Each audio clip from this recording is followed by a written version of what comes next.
नमस्कार, अरुणाचल समाचार में आपका स्वागत है। मैं हूं मनोज कुमार शर्मा। आइए बुलेटिन में सबसे पहले देखते हैं मुख्य समाचार। Regional level Arunachal Assam border committee की नामसाई और बालीपारा में हुई बैठक।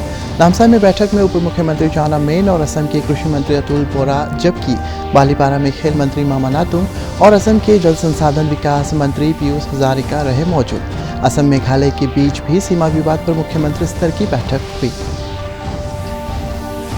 विधायक कालिंग मोयोंग ने पासीघाट कल्चरल सेंटर का किया उद्घाटन। कहा, राज्य सरकार जनजातीय कला और संस्कृति के संरक्षण को दे रही है प्राथमिकता और इस सांस्कृतिक केंद्र की स्थापना से स्थानीय समुदायों की संस्कृति के प्रसार में मिलेगी मदद।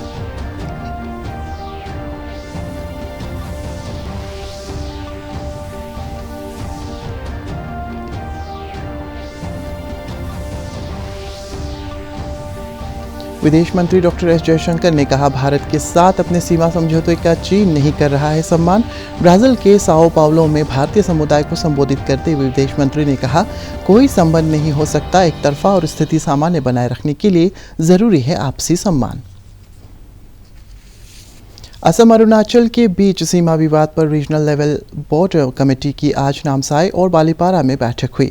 नामसाई में regional level Arunachal Assam border committee की बैठक में उप मुख्यमंत्री चाउना मेन, असम के कृषि मंत्री अतुल बोरा, सदिया के विधायक बोलिन चेतिया, नामसाई के विधायक चाउ जिग्नू नामचुम, लेकांग के विधायक चुमुम देवरी के अलावा दोनों राज्यों के वरिष्ठ अधिकारी मौजूद थे। बैठक के दौरान दोनों राज्यों के बीच सीमा विवाद के लंबित मामलों के समाधान के विभिन्न पहलुओं पर चर्चा की गई। असम के बालीपारा में आयोजित रीजनल लेवल बॉर्डर कमेटी की बैठक में अरुणाचल प्रदेश के खेल मंत्री मामा नातुंग, असम के जल संसाधन विकास मंत्री पीयूष हजारिका, सांसद पल्लव लोचन दास, विधायक प्रमोद बौर ठाकुर, कृष्णा तांती, पाके केसांग से विधायक व्यूराम बागी सहित दोनों राज्यों के आला अधिकारी मौजूद थे। असम मेघालय सीमा विवाद पर मुख्यमंत्री स्तर की बैठक रविवार की शाम गुवाहाटी में हुई।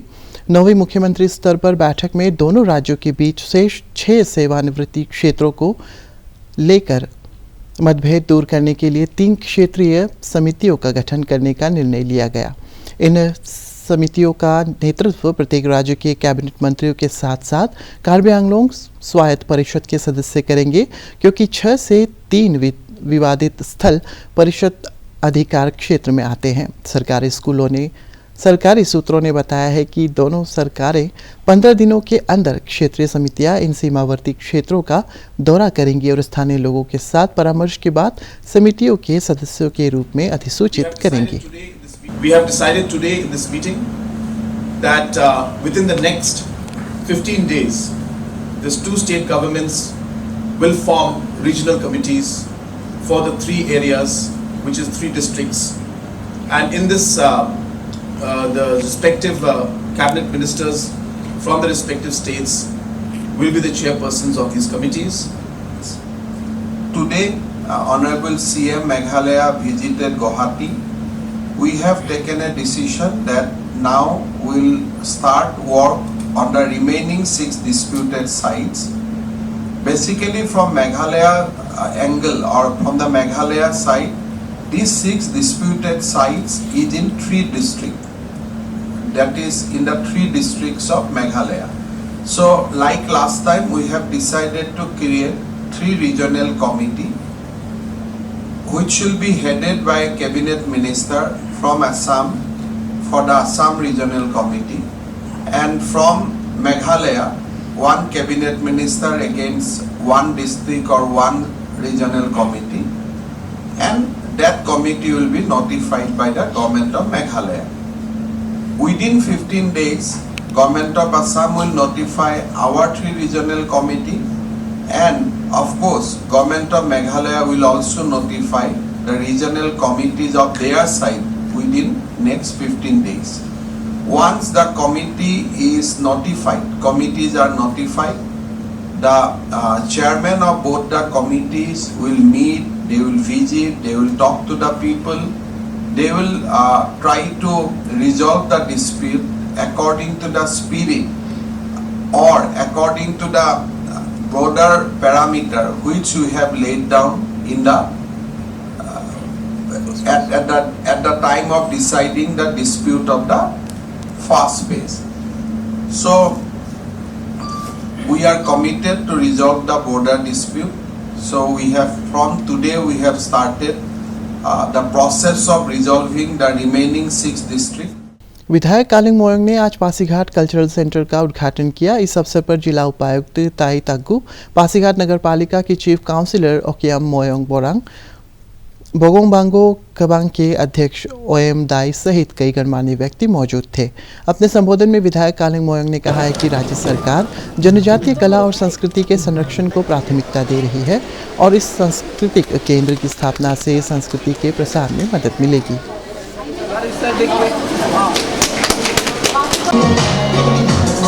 विदेश मंत्री डॉक्टर एस जयशंकर ने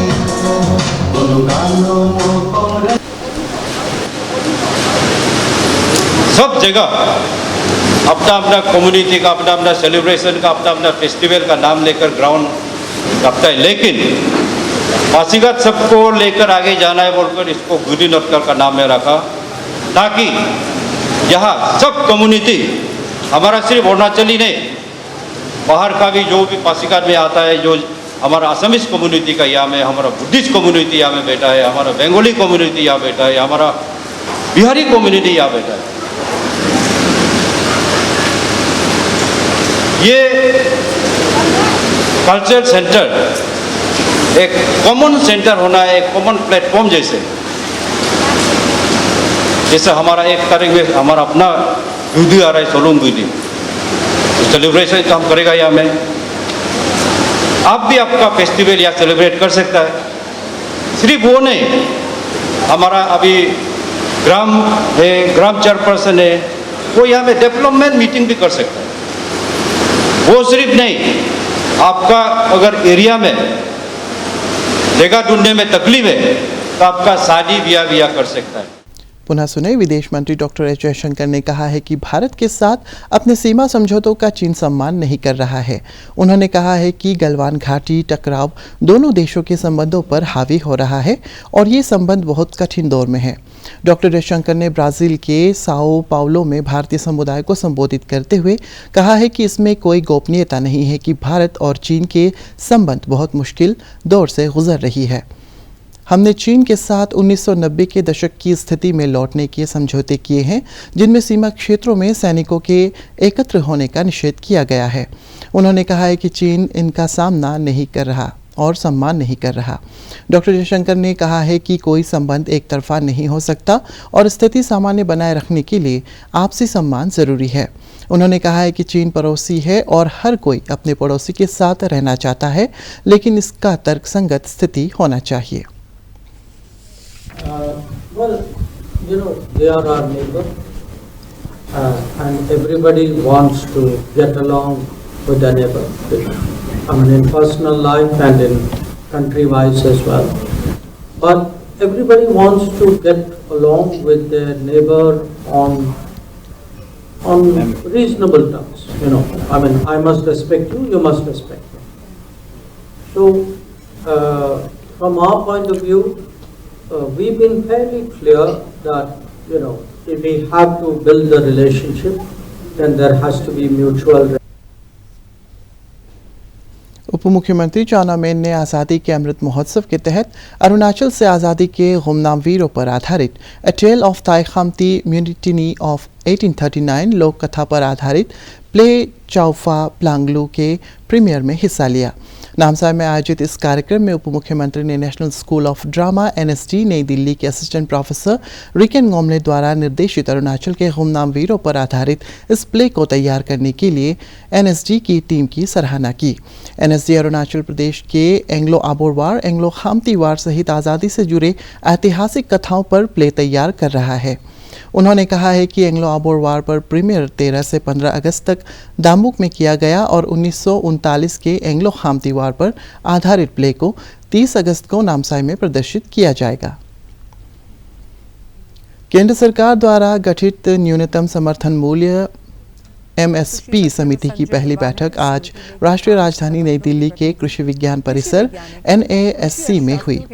MSP समिति के प्रमुख पूर्व कृषि सचिव संजय अग्रवाल की अध्यक्षता में 26 सदस्यीय इस समिति में किसान संगठनों के प्रतिनिधि, नीति आयोग के सदस्य रमेश चंद्र, कृषि वैज्ञानिक और कृषि अर्थशास्त्री IIM अहमदाबाद के सुखपाल सिंह के अलावा केंद्र और राज्य सरकारों के अधिकारी शामिल हैं। केंद्र सरकार ने 3 विवादास्पद कृषि कानूनों को वापस लेने के बाद जुलाई में फसलों के मिनिमम सपोर्ट प्राइस की अधिक असरदार और पारदर्शी व्यवस्था बनाने के लिए इस समिति का गठन किया गया था। केंद्र सरकार ने स्पष्ट कर दिया है कि UPI से भुगतान और लेन देन सेवाओं पर कोई शुल्क नहीं लगाया जाएगा। केंद्रीय वित्त मंत्रालय ने कई ट्वीट संदेश में कहा है कि UPI आम लोगों के लिए सुविधाजनक और अर्थव्यवस्था में उत्पादकता की दृष्टि से लाभकारी जनहित डिजिटल सेवा है। वित्त मंत्रालय ने कहा है कि उन खबरों को देखते हुए स्पष्टीकरण दिया जिनमें UPI पर शुल्क लगाने की संभावना व्यक्त की गई है। मंत्रालय ने कहा है कि सेवा प्रदाताओं की लागत से जुड़ी चिंताओं का हल दूसरे तरीके से निकाला जाएगा। सरकार ने पिछले वर्ष डिजिटल भुगतान व्यवस्था के लिए वित्तीय सहयोग उपलब्ध कराया था। इस वर्ष भी जारी रखने की घोषणा की गई है ताकि इसके उपयोग और आर्थिक रूप से लाभप्रद ऐसे आसान माध्यमों को बढ़ावा मिले। निर्वाचन आयोग ने कहा है कि प्रपत्र 6B के आधार में देना स्वैच्छिक है। आयोग ने एक ट्वीट में कहा है कि आधार नहीं देने के कारण मतदाता सूची से कोई भी प्रविष्टि हटाई नहीं जाएगी। इस महीने से लागू किए गए नए प्रपत्र 6B को इसलिए शुरू किया जा रहा है ताकि मतदाता सूची में प्रविष्टियों को मौजूदा मतदाताओं के आधार नंबर से प्रमाणीकृत किया जा सके और मतदाता सूची को त्रुटिहीन बनाया जा सके।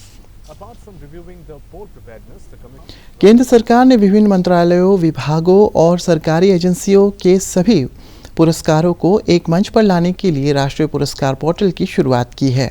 ऐसा पुरस्कार वितरण में पारदर्शिता लाने और जन भागीदारी सुनिश्चित करने के लिए किया गया है। गृह मंत्रालय ने आज एक वक्तव्य में कहा है कि ये साझा पोर्टल पुरस्कारों के लिए व्यक्तियों या संगठनों को नामित करने की सुविधा प्रदान करता है। पद्म पुरस्कारों के लिए अगले महीने की 15 सितंबर और जीवन रक्षा पदकों के लिए नामांकन या सिफारिशें 30 सितंबर तक ऑनलाइन www.awards.gov.in पर भेजी जा सकती है।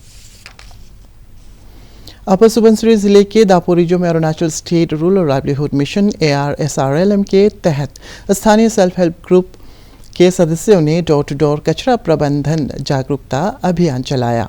इसका उद्देश्य नगरीय क्षेत्र को स्वच्छ रखना है ताकि सांक्रामिक बीमारियों पर नियंत्रण के साथ ही पर्यटन के अनुकूल माहौल पैदा किया जा सके।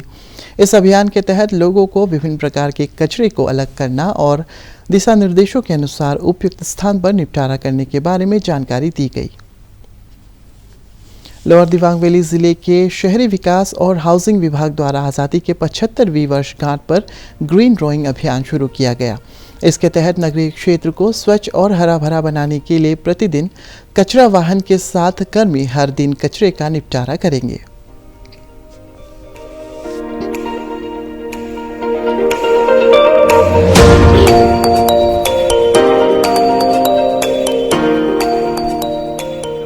बाजार के लिए किया है ग्रीन ड्राइंग लाके बहुत ही अच्छा है। अभी आप ये बाजार को देख सकते हैं वो कितना सफा है। ये बाजार आपने ये ग्रीन ड्राइंग लाके बहुत ही अच्छा किया, मेंटेनेंस चल रहा है। देखिए आगे क्या होता है। कुछ मैसेज देना चाहेंगे? बस इसमें सारे दुकानदार को, सारे पब्लिक को इसमें सहयोग देना है।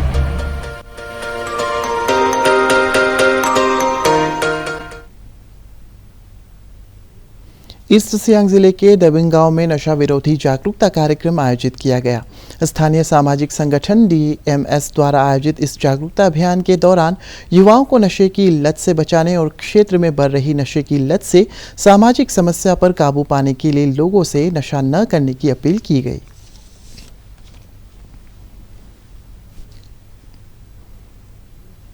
उम्र बढ़ने के साथ ही कई बीमारियां का खतरा भी बढ़ जाता है और इसीलिए हमें सतर्क रहने की और लक्षणों को लेकर सावधानी जरूरी है। ऐसे ही एक बीमारी है आंखों में होने वाला ग्लूकोमा यानी काला मोतिया। काला मोतिया कैसे होता है और क्यों जरूरी है उसका जल्द इलाज करवाना, आइए जानते हैं इस रिपोर्ट के जरिए।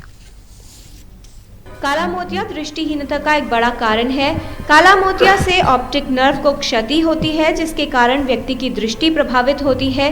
धीरे धीरे व्यक्ति की दृष्टि जाने लगती है और उसमें स्थायी अंधता हो जाती है। काला मोतिया या ग्लूकोमा एक आंख की बहुत भयंकर बीमारी है, जिससे हमेशा के लिए आंख की रोशनी जा सकती है।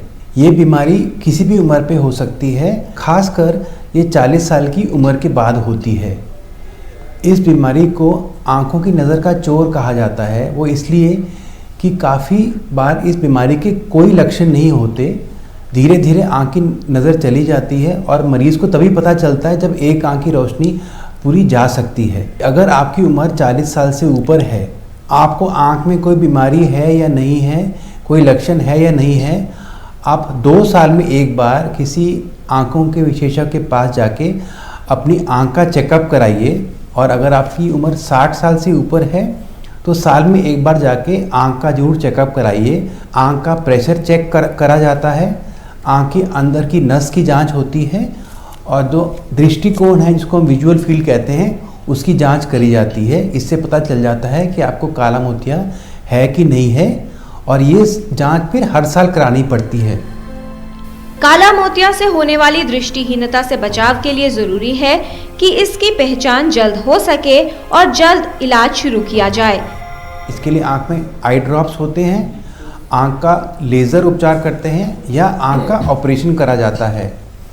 जो आंखों की आई ड्रॉप हैं वो आपको नियमित रूप से हर रोज़ डालनी है, नियमित टाइम से डालनी है और पूरी उम्र भर डालनी है।